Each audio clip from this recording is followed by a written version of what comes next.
I realized that I needed to take responsibility for my life and the choices that I was making. And I really saw how my creativity had been shrinking and how that whole box that I was living in was getting smaller and smaller and smaller. That's when I really chose to take responsibility and to take action for the things that I truly wanted most. So those dreams, those ideas that I'd be telling myself in my head, when I started actually believing it and taking steps, one at a time, courageously, naturally over time, I started feeling empowered. I realized that when I was honoring my authentic truth and voice, that it built confidence and built momentum. That's Mark Shapiro, and this is episode 175 of Wellness Force Radio.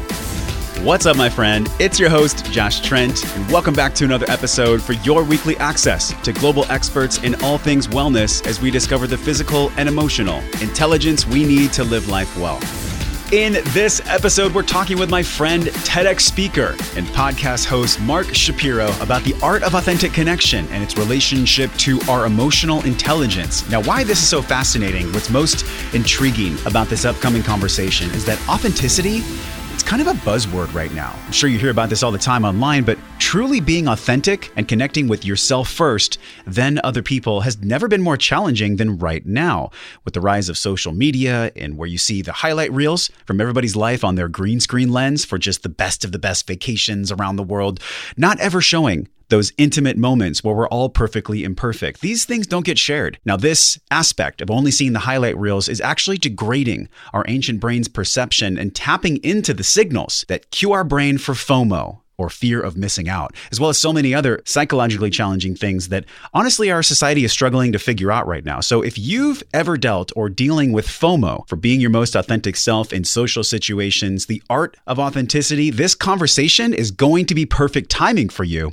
And in this moment right here, right now, it's the perfect time for you to take a deep breath. It might be the first time you've done it all day, but this is your breath break. Put your hands on your belly, take a deep breath, and just know that all wellness starts with our breath, followed by the foods and micronutrients we eat, which is why I'm so stoked to give a huge shout out to our show sponsor, Organifi, creators of Organifi green juice. But it's not actually juice, it's powder. It's slow dried to maintain its nutrient density and bioavailability. This green juice was built for people like you and me that live this fast-paced lifestyle, parents, professionals, anyone really who tends to feel the afternoon slump, the 2 to 3 p.m. energy crash, but does not want to have another cup of coffee. This has been a total lifesaver for me. Especially as I'm traveling, I throw 2 packets of Organifi in my computer bag and I'm all good to travel with my spirulina, ashwagandha, and all the other adaptogens that give me more energy. So don't wait another minute. If you've been curious about giving this a test drive to get more energy in your day, hop over to OrganifiShop.com. Enter code WellnessForce to save 20% off, not just your green juice, but the entire order. That's OrganifiShop.com. Use code WellnessForce for 20% off today. And today, I have a question for you. You don't have to answer it right now, but let this sink into your subconscious mind. What can social media be for you? How can you use social media to practice your art of being authentic and really listen to what's going on inside of your mind? Well, coming up right now with Mark Shapiro, we're talking about this as well as why he left Showtime Networks to create the Are You Being Real company and workshops, what Mark believes are the 3 biggest social media fails, how you can authentically communicate with others through digital tools, the power of voice and video when it comes to real human connection, why you don't have to feel afraid of allowing yourself to feel anger as well as the other full palette of emotions, how these are actually tools for you to let those emotions go. By actually feeling them, I got to interview Mark live in person at his house in Los Angeles. Now, let's step in to this dynamic conversation right here, right now with Mark Shapiro. This is Josh Trent. I'm recording live at the house and studio of Mark Shapiro. He is the podcast host of the One and Only Podcast. Also, he's a TEDx speaker, which we're going to talk about his talk, the art of really just authentic relating, authentic connection. And he's also a social experimenter, which is the first time I've heard this term, man. Mark, share with us, what exactly is a social experimenter? I'm still figuring that out. Okay. No, social experimenter. So I love to do social experiments on vulnerability, connection, and community. So those are pretty much the 3 criteria. And that's pretty much how I've chosen my work. So the podcast, the One and Only, is an experiment in vulnerability and openness. And letting ourselves be seen. So I just had you on my podcast and asked you a bunch of thought-provoking personal questions. Challenging questions that made me take a deep breath. So I'm going to try to do service to you as well today. Please. You know, on Wellness First, we always talk so much, Mark, about this emotional intelligence and how that relates to the physical. You have done plenty of work. We actually both did a training together. Early on, I interviewed Michael Strasner. And that was he your instructor as well in MITT, or you have a different one instructor? Of many, but yes. One of many. So go back. We'll link that in the show notes. You have this incredible story, man. Over a decade working for Showtime. People know Showtime, sports, movies, anything you can imagine. But you made this huge leap in the past couple of years. I want to dive into that story a little bit before we explore like this real authentic relating that is so needed on the planet right now. What actually got you working for Showtime? Did you wake up when you were a kid and like, I want to work for Showtime? I went to Emory University in Atlanta and I was in business school and I wanted to stay in Atlanta for the summer and I was applying for a summer internship. And I was looking for an internship in either sports or entertainment because those were my two greatest passions. And I saw on Emory's intranet that there was a job posting at Showtime Networks. So I immediately got I know Showtime. Showtime is cool. Yeah. And I applied for an internship at Showtime and I got the gig and put in a good 3 months that summer at Showtime. And when I graduated from Emory later that year, a job had opened up, a full-time position. And because I had excelled as an intern, that I got this opportunity to get a full-time gig in sales and marketing at Showtime. And for me, the reason why I was attracted to Showtime, I said that I was interested in entertainment, but I wanted to be part of the creative side. Yeah. You know, I wanted to be picking the next great show, the next Dexter, the next Weeds. So those shows actually hadn't been on the air yet, but you get the idea. It was when like, you were a little I wanted kid, to be did you have the same fire? Like when I you were a little did, kid? yeah. I did. I always wanted to create. I go to so many movies as a kid, and I always wanted to be in content development.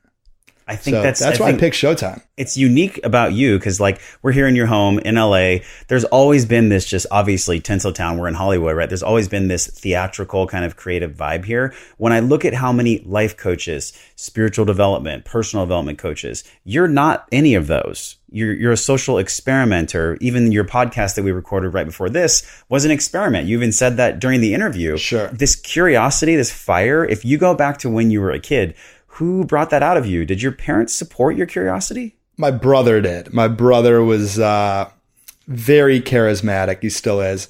And he would like pull me out on stage with him. And so we'd sing and we'd dance and it would be super goofy. And that's where I think that passion for entertainment really came into my life. And then I put it on the shelf essentially because I worked at Showtime, but I wasn't doing entertainment. I was in sales and marketing. And I was there for 12 years. So I was very detached from why I was even at Showtime in the first place.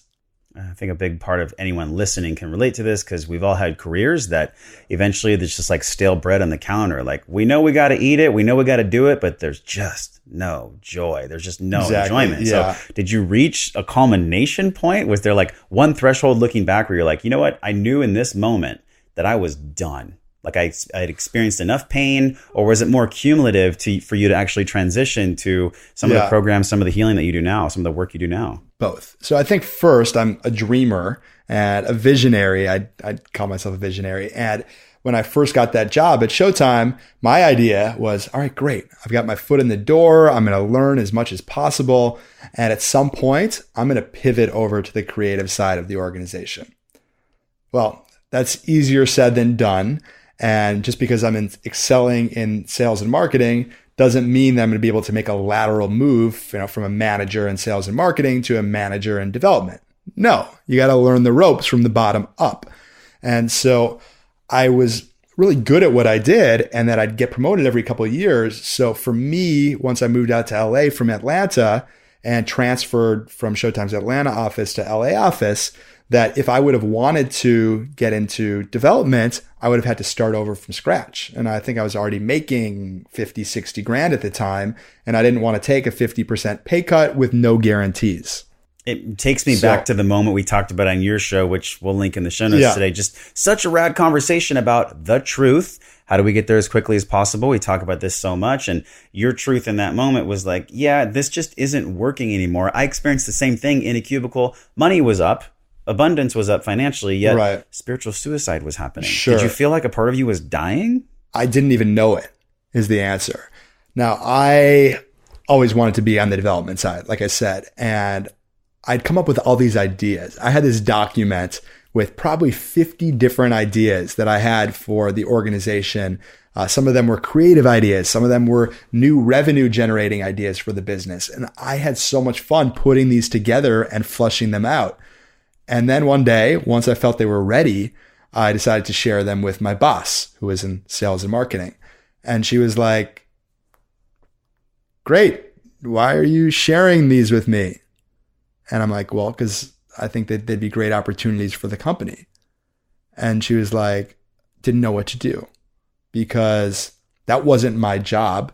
And Showtime wasn't a place, at least at that point in time. I can't speak to what it's like today. I've been gone for 2.5 years, but there wasn't that idea or belief that anyone in the company could come up with the next great idea. Now, not to say that one of those business ideas would have been the next multi-million-dollar business. For all I know, maybe they wouldn't have been, but there wasn't even an opening or a possibility for that. So I'd say that that was the first time I looked in the mirror and I was like, maybe this dream of mine isn't possible in terms of at some point making the leap from the business side to the development side. And then there were more examples of that. And it really, I can't put the blame on any person in particular, but I'd say that it was the nature of the corporate environment. And Showtime at the time was very much a corporate culture. Yeah. On the consumer facing side of the brand, the tagline was "no limits" or "brace yourself," really bold, like self-expressive taglines. Yet internally, it was just another corporate culture.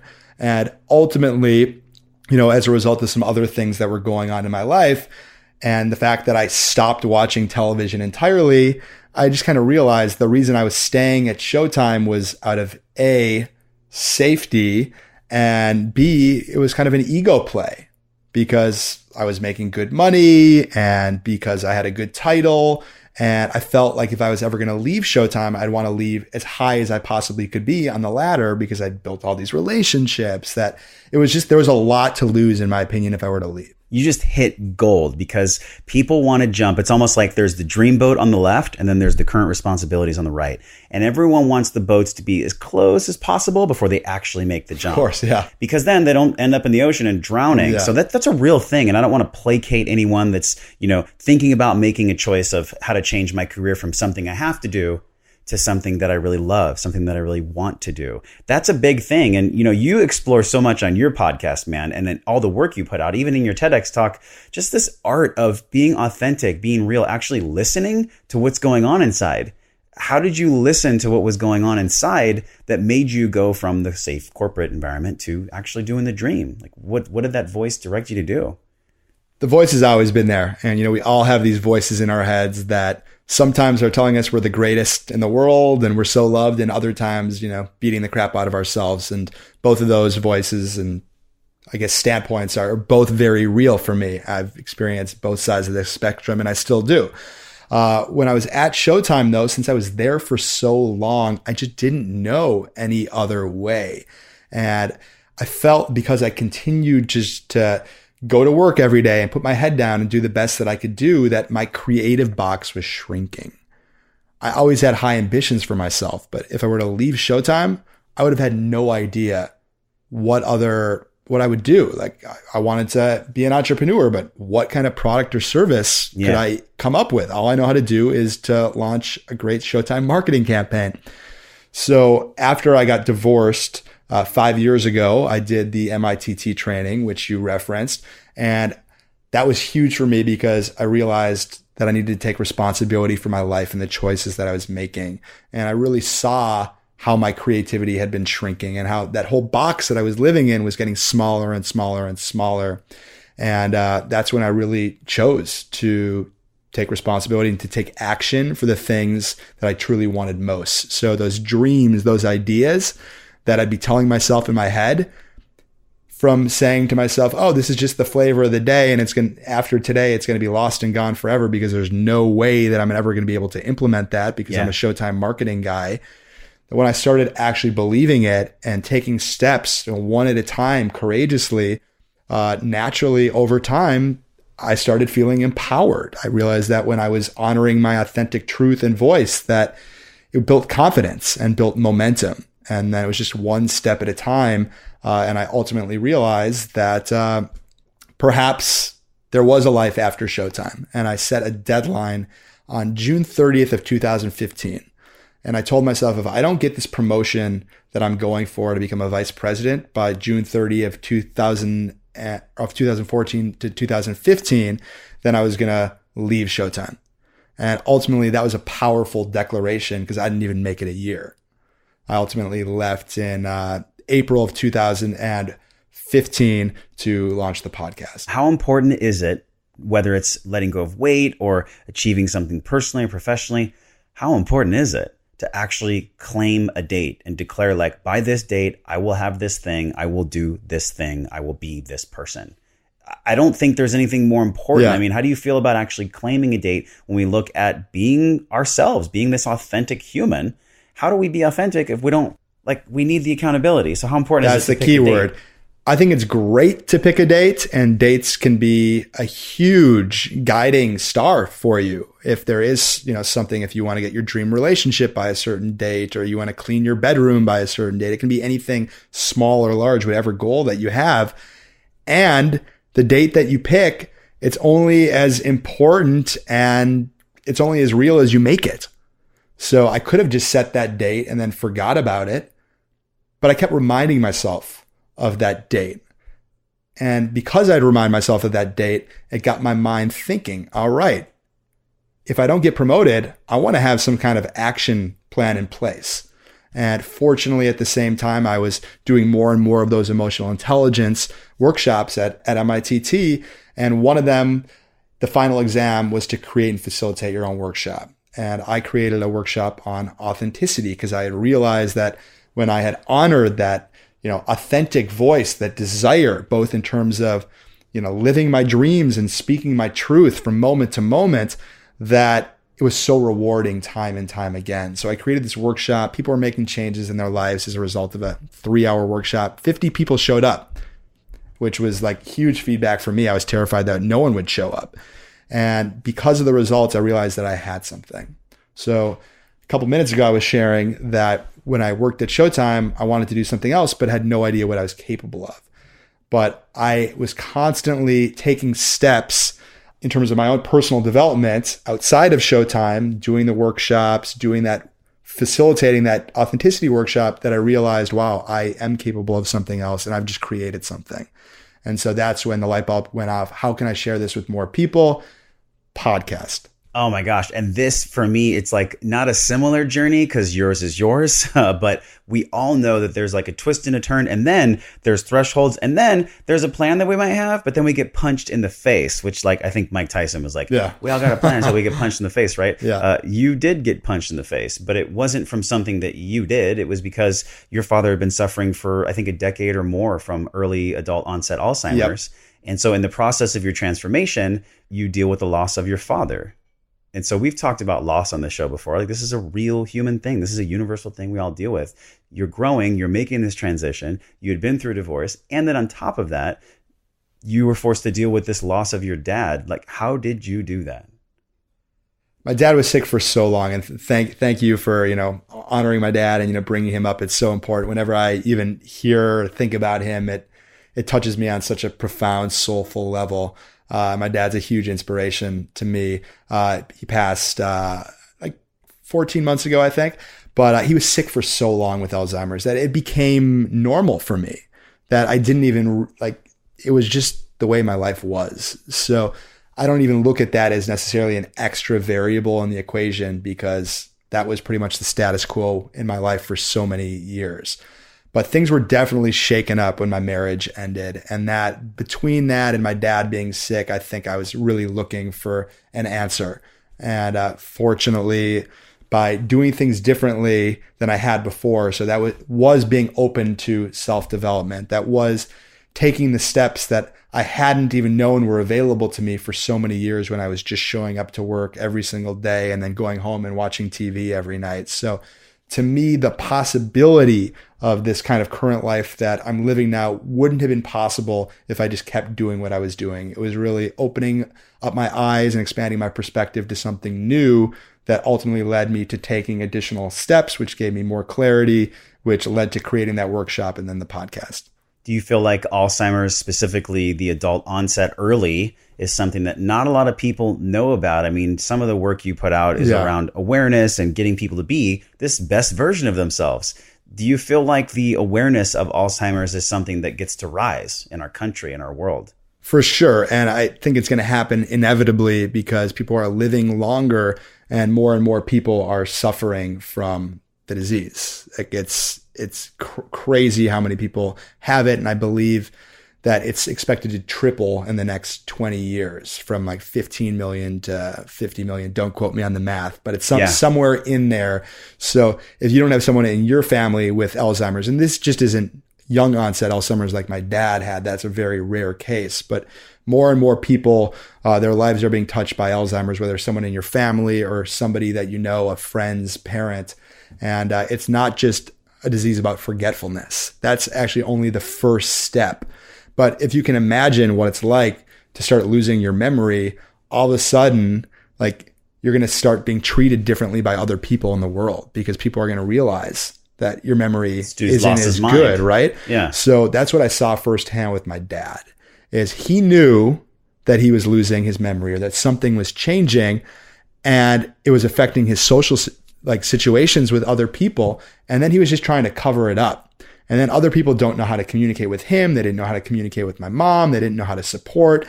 And ultimately what happens with Alzheimer's, it's a deteriorating disease. There's no treatment. There's no way to slow it down. There's no cure. Of course, eating healthy food isn't going to hurt. But once you have Alzheimer's, it's going to be a downward slope one way or the other, no matter how fast or slow it happens. And ultimately, my dad forgot how to breathe. It was over the course of 18 years, but like literally he shut down. And it was like, a slow process of him losing himself. Now, I don't want to be like a huge downer, but that is the reality of Alzheimer's disease. Well, thank you for sharing that, man, because it made all of us take a deep breath listening. And I think the power behind this is almost like a sense from you that I get that possibly his passing fuels you in the way that you authentically connect and remind other people of what's important. And I think the transition here is pretty easy. It's like, your TEDx talk, you're talking about how social media is this one side of the sword where we connect, yet the other side of the sword is where we're so disconnected. Depression is up. A study was published by the NIH since 1990. Mm-hmm. Depression is up 400% since 1990. Why did you do this TED Talk? Is it in any way fueling from either the depression epidemic or from the fuel from Alzheimer's and your dad?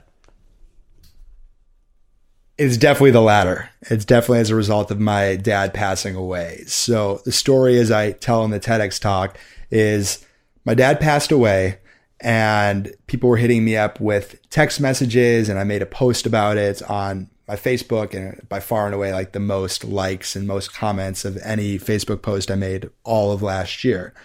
And I know my dad was going to pass away for so long, but when he finally did, it was like, wow, this is real.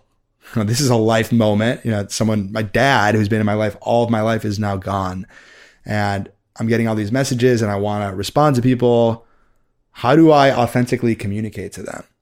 And, I looked at the vast amount of messages and there were a lot. And I think I had written a couple people back, just sending them like texts and responding to their Facebook messages. And I was like, spending so much time on each message, like crafting out these words. And I'm like, this is painful. So instead I took out my phone and I hit record and I started sending personalized voice messages to a crap ton of people, like so many people. And it was therapeutic for me to sit and be like, hey, thank you so much for thinking of me. Your friendship means so much to me. It's a really weird time right now. Like I knew this day was coming, and I'd tell them my experience, and I'd leave maybe a 30 to 45 second message. Now, before I started doing those voice memos, when I was replying to people, sometimes a message would take me 5 minutes to write out. And I think we can all relate sometimes when you're going to write someone on social media or write an email out that it takes forever sometimes to craft the perfect words. So what I realized is that not only was it quicker to send people these voice messages, but it was actually super therapeutic for me. I felt great sharing and speaking from my heart. And then the response was also amazing. People felt closer to me because they could hear my voice. They could understand what I was going through. And at the same time, I was like, this is so powerful. I don't want it like that. Now that I've kind of responded to everyone who I wanted to respond to, like, I don't want to just like let this go. And I think it just like clicked like the next day, so maybe the next week, I was writing a wall post for someone on their birthday, and like, who knows what I was going to say. And I decided, you know what? I'm going to send this person a personalized video message. And then I got really excited because that was a lot of fun. And I was like, you know what? I'm going to send every single one of my Facebook friends a personalized video message on their birthday. So then the next day I look at whose birthdays they are, and I'm like, maybe I'll start tomorrow. And I didn't do it. And then the next day I was like, this could be pretty cool. Like, I wonder what would happen if I sent every one of my Facebook friends a personalized video. So I committed to it. And to this day, which it's been well over a year, I've sent a personalized video to every single one of my Facebook friends on their birthdays. Now, this is everyone, Josh, from my brother to someone who I have no idea who they are. Yes. And I think the power of this is like, this is actually one of the biggest reasons, if not the reason, why we're sitting here, why I felt your authentic voice just reach out to me through a video. I'm like, who's Mark Shapiro? I didn't really know who we were until we connected through your outreach of this video. And I think this is the double-edged sword of social, man. And this is what you talked about in your TEDx. There is different aspects. There's 3 different components. And one of them was being falsified. The other one is like, FOMO, like, what am I missing out on? Because we see all these people's stuff. Like, we get the highlight reels of everyone's life. And it creates existential angst inside of the body. And I think so many people can relate to this. And then I definitely can relate. I mean, that was my truth, and it still is my truth at times. And there's another piece too, where, along with this double-edged sword, there's these power to connect and FOMO, but there's also a third aspect, and it's having people that just straight up lie. Like, they literally just tell complete and total fabrications on social, which completely transcend the FOMO aspect. So we all know about this. We've been talking about this more and more on Wellness Force, Mark. The technology has the power to harm or heal. In your talk, though, you list these 3 segments. I'd love for you to go over these 3 segments again. Sure. Well, there's so many social media fails, and I've made every single one of them. And I wanted to make the talk like really concise and tight. And I only listed out 3 of the social media fails at the start because I would have been here all day, right? Like saying all the things. But like, a few of them is oversharing. And I've definitely done that. Another one that I have in there is straight up envy, which you alluded to, the envy comparison game, seeing other people generate the results that you want, or just, straight up jealousy that someone's getting married, or, that they've got kids, or whatever it may be. Those were some of my truths after I got divorced. And then there's also we project this image of ourselves that we want other people to see. And maybe part of that is true, but there's usually more to the picture than that, because no one is happy. No one is hanging out with celebrities all the time. Life has a balance, and life has contrast. And so one of the things that I share in the talk is about phoniness. And I definitely have exhibited that behavior before, and I share it in the talk. But I have this Instagram handle at RUBeingReal. And when I first launched the handle and started this podcast, and I had 0 audience, I'm like, how do I get this message out there to more people? How do I grow this business? And I chose to use a bot, an Instagram bot, where I essentially bought followers for an account called Are You Being Real? This is like the most ironic sentence Yeah. in this podcast. So what made you actually come out and admit that on the talk? Like, why did you think that was so valuable for people to know about you? To me, vulnerability and openness is everything. And that is what allows us to understand each other. And to me, the happy birthday message and sending everyone birthdays, like, it's way more than just about wishing someone a happy birthday. It's not actually about birthdays. It's about human connection, right? It's like, if I chose to be Facebook friends with someone, it means that they provided some value for me at some part of my life. Maybe it was just out at a party once. We shared a smile and one of the two of us added the other person on Facebook. It could have been as small as that, Josh. It could have been as small as someone just like adding me and they look cool and I accepted them. Like, it could be something as small as that, but they still added some sort of value. Yeah. And to me, it's acknowledging that. And in this world where there is contrast, there is fear. We all have insecurities. We all have doubts, and we all want one thing, and that is love. And to me, taking 15 seconds to acknowledge somebody else's existence or the value that they provide in my life, I don't care if it's my best friend or a person, like I said, who I don't remember where I even met them, I can still give that person love. And I think we can all relate. It's amazing to have our Facebook feeds flooded with posts on our birthdays. How many of those posts do you actually see? How many of those actually really land and touch your heart? I'm guessing ones that just say happy birthday, you probably don't even notice them. Yeah. And a 15-second video is like, goes against the norm, right? It's super personal, it's creative, and it's meaningful. And the results speak for themselves. 70% of people reply to me. And a lot of people will ask me like, well, is that just like, is your whole life this birthday experiment? I'm like, no, not at all. I average about like, there's 7 birthdays a day about, and it takes me 5 minutes. I'm not telling the person like, hey, I haven't seen you in 8 years. Please, like, let's schedule a Skype call and catch up. Right. I'm not asking for that. I'm simply saying, I see that it's your birthday. I really had a fun time with you that one night out in Denver 4 years ago when we randomly met when I was on a business trip. And I hope you're doing well. But I think what you're touching on is the scariness of being truly seen. Yeah. That's really what this is. Yeah. Like, most people will write a birthday card, or we've all gotten like, an email message. Yeah. Writing a handwritten card feels pretty awesome. But what you're doing is the next level, but that's the ultimate challenge. And I feel like there's so much in our society right now around being happy. Everyone must be happy. We talked with Christine Hassler on the show, and it was like, there's no such thing as positive vibes only. That's not real life. This getting a message though, a video message where you're like vulnerable in this moment. And you're saying, I'm going to send you a message. I'm not going to be in my head. I'm just going to come from my heart for a minute and just give you a 15-second kudos on your birthday. This is actually a muscle that people's brains get to grow in this age of connectivity where, let's talk about the other side, where it actually disconnects us. Do you feel like this is a movement that could possibly grow, or do you want it to just be something that you do? What do you think about how this could affect people, sending that 15-second message to not just people on their birthday, but how about just to people you haven't connected with in a while? It goes back to the point that this is a social experiment.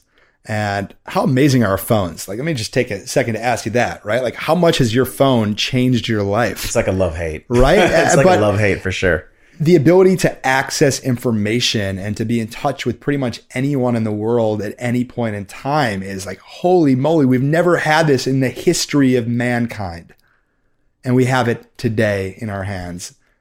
And our smartphones are 10 years old. We are just scratching the surface as to how to best utilize them. And the way that we're all using them today is the status quo, but that doesn't necessarily mean it's the best way to use them. Like all of this envy game, projecting out these avatars, taking a break from our work and spending what we hope will be 5 minutes ends up being 30, 40 minutes. The average person's on their phone over 4 hours a day. So to me, this experiment is about what can social media ultimately be. And the way I see it is that we can either waste time on our phones or on social media, or we can invest our time in social media. And that's what this birthday experiment is about, is investing in the relationships, investing my time, and giving my time, giving my energy, giving my love away to others. I heard a quote a couple weeks ago from Gary Vaynerchuk, which, I mean, love him or hate him, he's kind of successful for a reason now. And I think this, one of the powerful things that's ever come out of his mouth, he's like, technology just makes you who you already are. So if you're already an asshole, then technology is just going to magnify that. If you're someone that hides in life and you don't want to be seen, well, people will know from your feed of your highlight reel from your trip to Tahiti that that's all you want people to see. But you don't actually want people to see your deepest, darkest secrets. You don't want people to see your vulnerability. Sure. How do you think we can be conscious in our vulnerability? This is a really big question, man. I got to dump it on you right now. Yeah, please. There's one side of consciousness. There's one side of vulnerability. How do we know intuitively what to post, what not to post? Do you have guidelines that you think can help us grow and help us be more emotionally intelligent about how we use social media? Yeah, I think before you push post, to ask yourself, why are you posting this and who is it for? Right? Sometimes I'll make posts and it's just because I want to brag about where I'm at. And like, that's honest. I'll own that. And I think we can all relate to that, and sometimes you'll see people make posts that are pointing the finger at you and saying, you should do this. You should live your life this way. And it's like, really? Like, you want me to live my life this way? Is that just you wanting to be heard? So I think, there's a lot of different ways that you can slice and dice it. And I'm certainly an advocate for openness and vulnerability. And I'm also an advocate for privacy. I'm also an advocate for boundaries. I don't want to hear the next time that you're going to go drop a deuce. Like, that's like, I don't care to know that. Right. So I'm not advocating. Yeah, please don't tell us that. I'm not advocating radical transparency, radical honesty, because that to me is the extreme. When I drill it down, and the reason why I'm doing this, and this is a fundamental piece of what my vision is for the world. And I want to live in a world where more people are open and honest. Because I believe that if we're open and honest with each other, we can actually understand each other. And when you were on my show, we talked about this iceberg analogy, that most of the iceberg is under the water. And if you look at that as an analogy for us as human beings, that we only let other people see just a fraction of us. And if we lower the water levels, people can get more of the picture and a better understanding of who we are. And if people have a better understanding of who we are, they can better support us. So everybody's wondering right now, Mark, how do we lower the water levels? That's what this is all about. So it's going to your edge and sharing a little bit more of what you're up to, what your challenges are. I think that's a great place to start. And let me push pause on this because I want to finish that other thought, and then I'll get to something about sharing challenges and support, because I think it's really important. But if we are open and honest with each other, we can better understand each other. If we can better understand each other, we can better support each other, right? If we better support each other, we're going to be living in a world where more people are thriving. And that's the kind of world that I want to live in. Me too. So getting back to what to share more of yourself. And usually the things people don't share a lot about are personal things that they're going through. And I'm not necessarily saying you have to share it all on the internet. I think it's a great invitation that if you're going through something that is challenging for you, to talk about it with at least someone in your life, right? To make sure you're getting some kind of support. So someone knows what's going on with you and can give you the support that will help you navigate through that or out of it, or make it a little bit more joyful, or make you feel a little bit less alone. I ask every single one of my guests on the podcast at the end, like I asked you, what can we do to support you?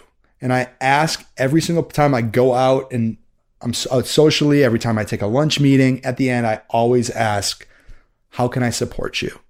And I recommend for everyone to ask that question, because such a powerful believe question. it or not, most people don't ask that question. And as we all know, we could all benefit from additional support.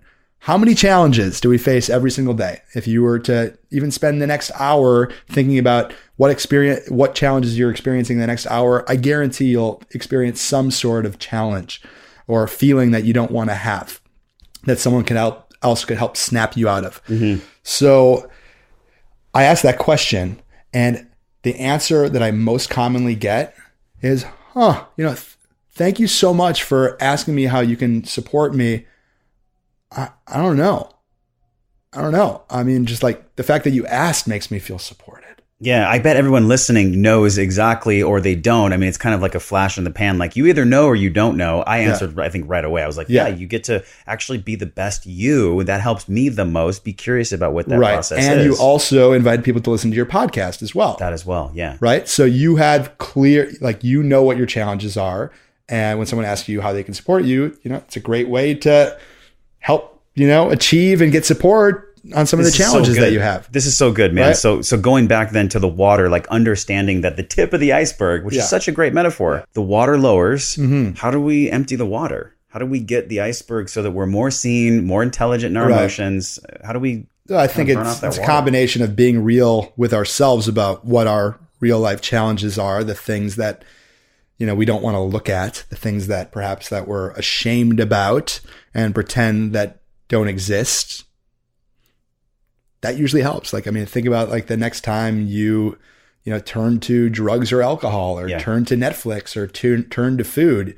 Usually the reason why you're going to those things is to avoid something that is real and alive and present for you in the given moment. When you coach people, you have a lot of students. Let's talk about your program, RUBeingReal.com. Yeah. You talk to them about not just being authentic, but also taking somewhat of an inventory. You call it winning weeks, right? How to actually truly win the week. Yeah. Did that come through you specifically 2 years ago, or what's taking you in this direction? Yeah, sure. So as a solopreneur, someone who left a lucrative corporate job to start building businesses on my own and juggling many different businesses. So I had the one and only podcast. I had this RUBeingReal.com and RUBeingReal brand where I was, coming out with a ton of Instagram and social media content. And then I was doing consulting under The Ideal Workplace brand. I was doing RUBeingReal workshops. Oh, not to mention every other thing that I had going on in my life. Yeah. Right. So it's my social life in terms of relationships. That's my social relationships. That's familial relationships. Then there's my love life. How about my health? Any kind of curiosities or passions I have, regular obligations, the circumstances that just pop up, like paying bills, taking time for self-care, for self-development, curiosity, like the list goes on and on and on about the things that I ultimately authentically want to do. There's just so many of those things. And there's also so much noise in this world that's constantly like distracting me and pulling me off center.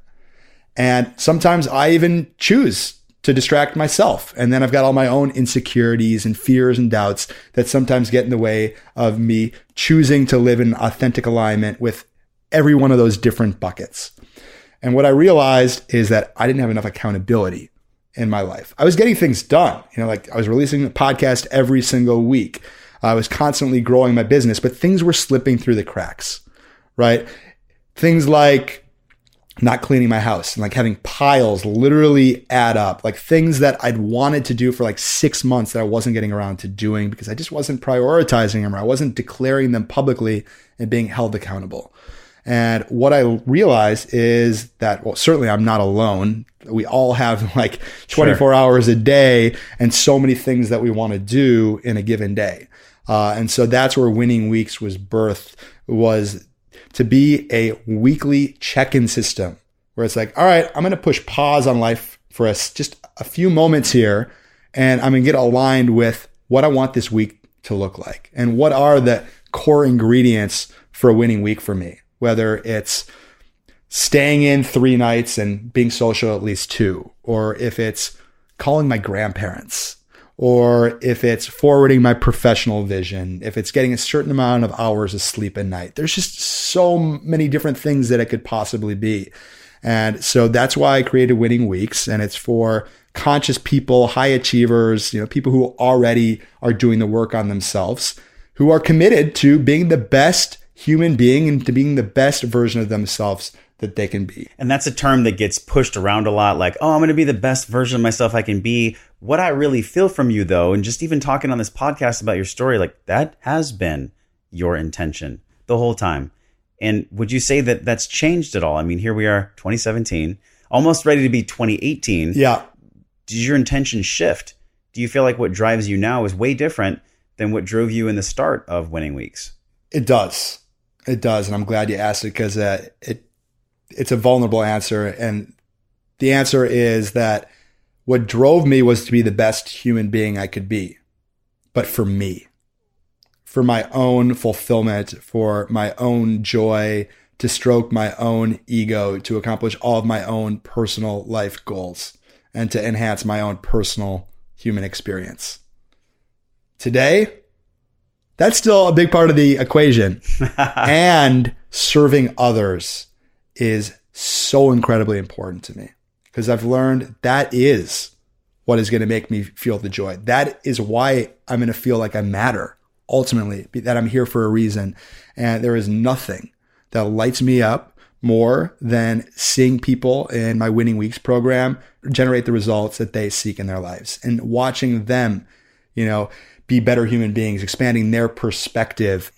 One person reunited their parents after being apart for 37 years. I've had multiple people get their dream jobs, people getting their dream relationship as a result of opening up and practicing being vulnerable and speaking their truth and letting themselves be seen.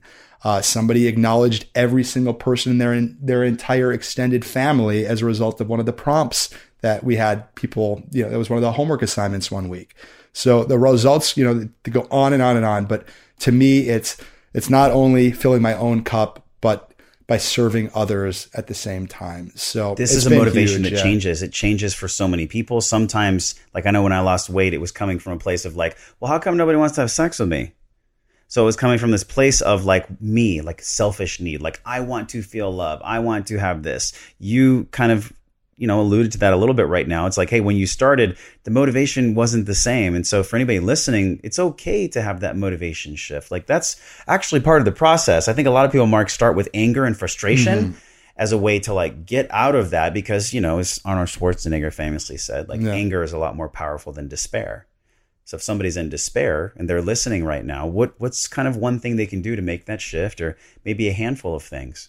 And I'm sure you've touched upon this topic on the show, is asking how the anger is happening for you. And the anger is definitely still a part of my process. My relationship with it is different. Anger definitely does not come up for me as much as it used to. And I don't spend as much time in an angered state as I used to as well, because I don't just like give all my power away to anger and, go down that rabbit hole and then start beating myself up. And then I'm beating myself up because I was beating myself up. I think we can all relate such a slippery slope to that, right? Yeah. And for example, I experienced some anger last week and I was really frustrated. I was really, really frustrated. And I'm like, why can't I get the results that I want in one element of my business? And what I realized, the reason why I was having the anger is because I needed to get more clear on what that element of the business was. And that's why I was feeling the frustration. And when I realized that this was happening for me so I could get more clear on that element of the business, then I sat down, I took out a notebook and I started journaling and writing down ideas and then started implementing them. And the anger was gone. Let's talk about this. So many people right now are kind of placating their emotions, man. Yeah. Like anger has become something that no one wants to address. It's part of our human experience. It's why we're here on the planet, to feel a wide paradigm of emotions, including all the colors of the rainbow. So why do you think that so many men specifically, let's talk about the men listening, and even women, but men especially, because we're seeing right now, in my opinion, kind of a demasculinization of males, where males are actually afraid to own their anger. You work with both men and women in your courses, but from the men that you coach, and what do you think about this, being in touch with anger and how we can actually be in our masculine and being healthy in anger is part of that? To me, we're not our anger. We're not all of our feelings. Like we might be experiencing a feeling in the moment, but that doesn't need to define who we are. And I know for me, if I were to look at every element of myself and every emotion that I exude, I can tell you that in my opinion, my ugliest form is when I'm angry. I don't want anyone to see me angry. I despise being angry. I think that I'm so repulsive and unlikable when I'm angry. And whenever I experience that, I quickly point the finger and I'm like, that's who you are. You're this angry, angry person. And the reality is that's a temporary feeling. Yeah.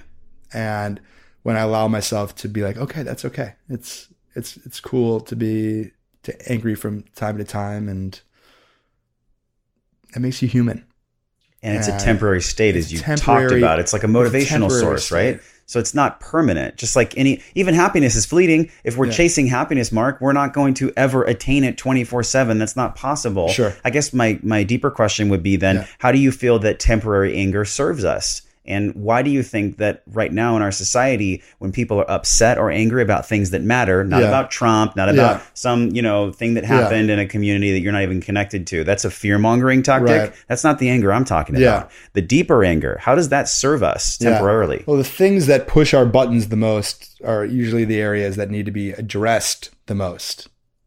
I could say something to you that would really, really, it just really pisses you off. So if I said to you like, hey, like you look like you've been losing weight. And if I said that to someone with an eating disorder, right? That could trigger them like crazy in terms of this narrative that they're telling themselves about their eating disorder. And I could say that same thing to somebody else and they could either be happy about it, or I could say the same thing to someone. Someone said that to me, like, hey, you look great. Like you look thinner. I'm like, I've weighed the same amount since I was 18. So it does nothing for me when someone says that. There's no trigger. So if something really triggers you, there's something there. There's a lesson to be learned there. There's work to be done there. And, for an example, I'll give another example is when I was in my teens or in high school, when someone would say, oh, Mark, you're so gay, for example, I would take that so personally, it triggered me. Because that was a big fear that I had, that I was gay, and what would happen to me as a man in this modern age if I was gay, and I identify as heterosexual. And at this point in time, I'm in touch with my sexuality, and if someone would say that to me, I'd be like, oh, they're just seeing my feminine side right now, and that's cool. That's cool. So there's no trigger because I've done the work. I have a better understanding of who I am, and realizing that, and I'll just own this, I'm a heterosexual man. I believe sexuality is a spectrum. And I think I personally have had fantasies that have had other men in them. That doesn't mean that I want to spend my life having sex with men. Yeah. I actually have zero interest in that. But the fact that I even had that fantasy is what created that fear. And part of the reason is men don't talk about that. Men don't talk about it. I was in a men's workshop. I'll dive into this, and I think it speaks to the power of openness and lowering those water levels. I was in this workshop a couple of years ago, and it was an all men's workshop, and one of my friends went into the center of the circle. I promise you it wasn't me. It was a very close friend though. And he went up and he said, I identify as a heterosexual man. I love women, whatever he said. But then he also said, but I'd be lying to you if I said that I've never had a sexual fantasy about a man. And he's like, I have a feeling I'm not alone here. So he's like, to make this safe, let's do a closed eye little exercise here. And I'm going to invite anyone who's ever had a sexual fantasy about another man to put their hand up. And he did it. And I think 75% of the men in the room raise their hand. Wow. Now, this as a man, men don't say that in conversation. Sure. I had never admitted that publicly, even to a close friend at that point in time. And then hearing that statistic of 75%, and then other people went up to him afterwards and they said, hey, thank you for asking that question. It made me feel less alone, or, less guilty, the weight I've been putting on my consciousness about that idea. And it's it's totally normal. And it's really about shame. It's like shame. It's almost like a shame thing. It is a shame thing. And you talked earlier, we're not our thoughts. Like just because we have a thought or even a feeling that comes up, those aren't us. That's a temporary state. So, if you're listening, don't be freaked out here. We're just talking about thoughts, and thoughts don't control us, right? So that's kind of a lot of the work that we do here on Wellness Force. We've all seen movies. And people kill people in movies, and that might make you have a thought one time of killing someone. That doesn't make you a murderer. Totally. You just adopted a thought from something else that you've seen, and it crossed your brain, just like the other 60, 70,000 thoughts that you're having in that day. You're just deciding to apply shame and additional attention and power to that one particular thought. Man, thank you for talking about the water, the iceberg analogy, and even being so vulnerable, Mark, about just like, I have all these crazy thoughts, but they don't define me. They're not actually who I am. It's just a temporary thing that comes in and out. And I think so many people can relate to this, man. This is the last part of the show. It's 7 fast questions. Awesome. And it's for Mark's Truth. Are you ready? Yeah. Let's do it, baby. First question. Yeah.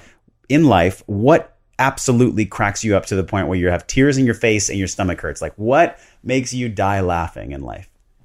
It's a good question. I really like dark humor, which is pretty funny. So I like seeing something like, it's almost an even embarrassing thing to say, but if someone like trips, that makes me laugh really hard. Well, you're not okay. You're not alone. Like there's so many videos that have millions of views where somebody's like getting a 2x4 on their shoulder, blah, blah, blah. What is some of the inspiration you draw on now? Do you have anyone in your circle that you can name, maybe an influencer or, some kind of external force that does keep you accountable because you keep so many other people accountable? Yeah. What really inspires me is all of the amazing people around me. And I can't just say one person because I am surrounded by people that inspire me. And without them, there is no way that we'd be having this conversation here today because I'd probably still be at Showtime. Can you tell us one of them? Yeah. Lewis Howes, I'll put at the top of the list. Lewis was in that training at MITT, which keeps coming up here in this conversation, and has become a very dear friend of mine. He's encouraged me and inspired me every step of the way. And I definitely wouldn't have chosen podcasting if it weren't for Lewis. And, to see him become a New York Times bestselling author. I mean, he's a normal guy, just like you and I, who sets powerful goals and is so giving, and now is sharing incredibly vulnerably with his Mask of Masculinity book. And that's just breaking the mold for a lot of men out there, man. To me, he is an example of what's possible when someone rises above their circumstances and the stories that they tell themselves to truly live a dream life. I think fear holds a lot of people back. And on your podcast, I know you explore this. You actually asked me a question about fear, but I want to know for you, Mark, right now and on this day, at this age, with everything that's led you up to here, what is your deepest edge right now for fear? Like, what are you truly most afraid of? Yeah, I have many fears. I have many fears. The fear that I've had most of my life is in regards to finding love and finding my soulmate or having kids. And since I got divorced 5 years ago, that's been a big part of my narrative for the last 5 years, is the possibility of not being a dad, which is something I've always wanted more than anything else. At this juncture of time, that fear is not very alive in me.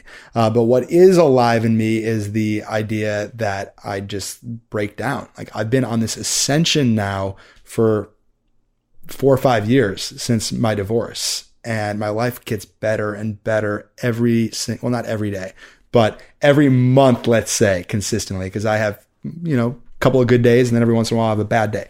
But my life, everything has been ascending, and the fear is, what if it all falls apart? What if I lose my health? What if I crash and burn and humiliate myself? That to me, if I can't keep up with everything that I'm building, that's my biggest fear right now. Man, I know I just felt that in my chest, and everyone else. You're lying if you don't know you've thought about that at least once. So thank you for bringing that up, man. When we look at the grounding aspect, you in your talk for TEDx talked about how this duality of the sword, we have one side that tech can help us and one side that can hurt us. What do you think is possible for you on a daily basis for the rest of your life in regards to this relationship with healthy technology? I mean, is there 2 or 3 things or one thing that you want to have as a way of being? Well, I think it's funny that, you asked me that. And I've been sending these personalized videos every day for, the last, well over the last year. And there's days that I don't want to do it. And sometimes I'm a day behind or so. And I wonder how long I'll do it for. I don't know. I don't know. I'm not planning on stopping anytime soon. But there are days where I'm like, all right, I'm exhausted. And I definitely am still addicted to my phone. I'm communicating with probably 50 people a day, probably even at least. I mean, I'm sending out so many outbound messages. I've got the podcast. There's over 100 people who've done winning weeks so far. They're hitting me up all the time. So I love it. And the times when I'm not filling my own cup, when I'm not taking time for myself, that I get exhausted from it. So, at this point in time, I can only speak to my truth right now in this moment that I'm going to continue to be as giving as possible on social media and supporting my friends with whatever projects they're up to.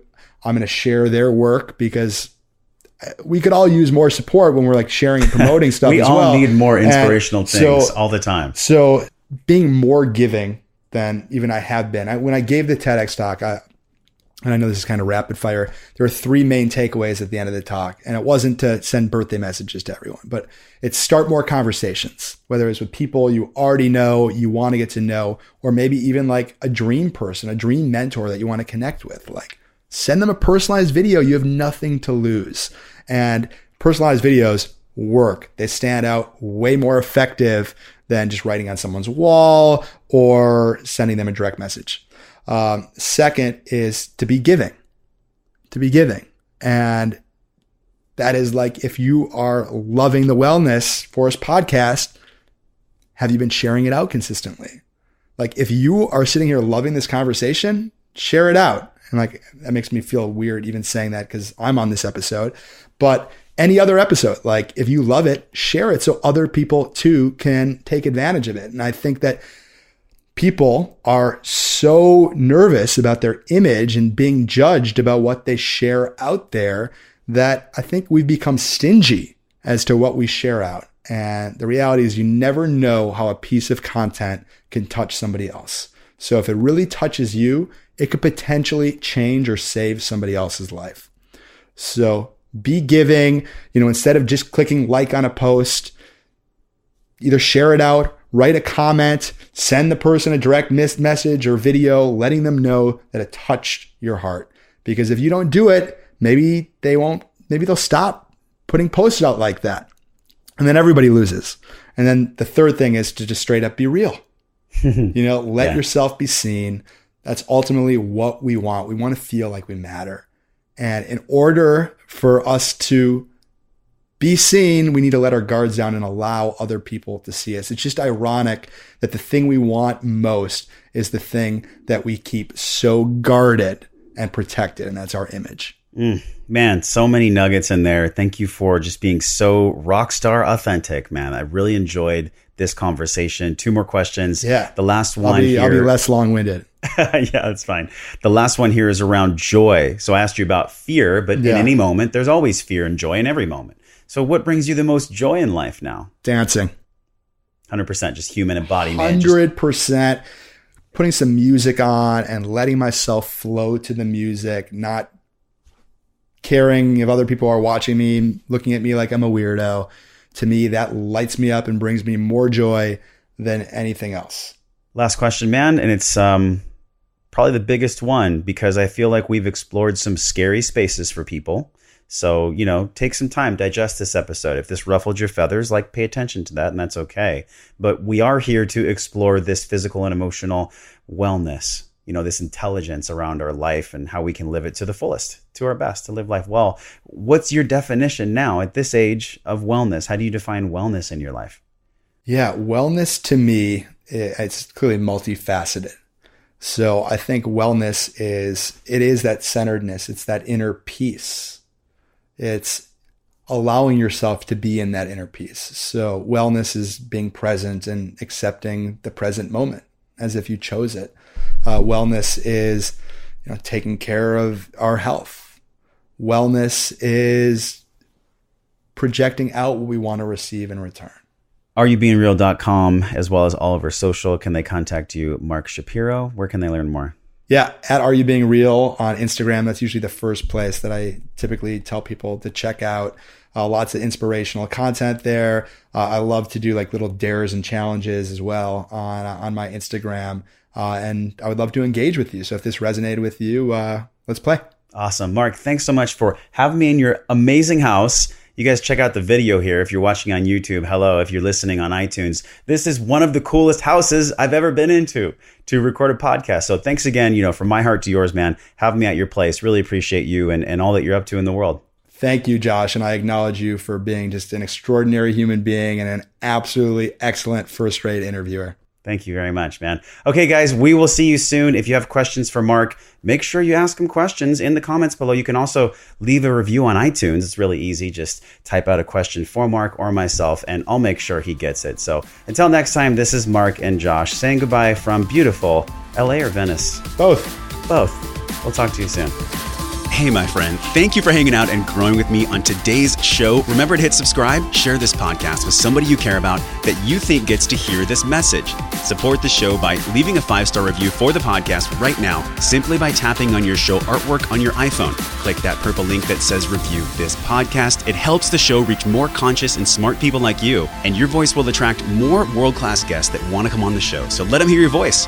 For all the downloads, videos, links, and free resources mentioned on the episode, go to wellnessforce.com/radio. And while you're at my house on the web, join us in the Wellness Force community newsletter on that page, and I'll send you 4 free guides around staying healthy with your eating, moving, and sleeping while you travel. Join a group of people like you over at the Wellness Force community Facebook page. This is where we talk about the things that really matter. We share our wins, inspirations, struggles, and a lot more. So join us, tap on the show artwork on your phone, and hit that purple link that says join the Facebook group, and I will welcome you at the door. Okay, now you get to go out into your world and create impact for the people that you care about. So until I see you again real soon, I'm wishing you love and wellness.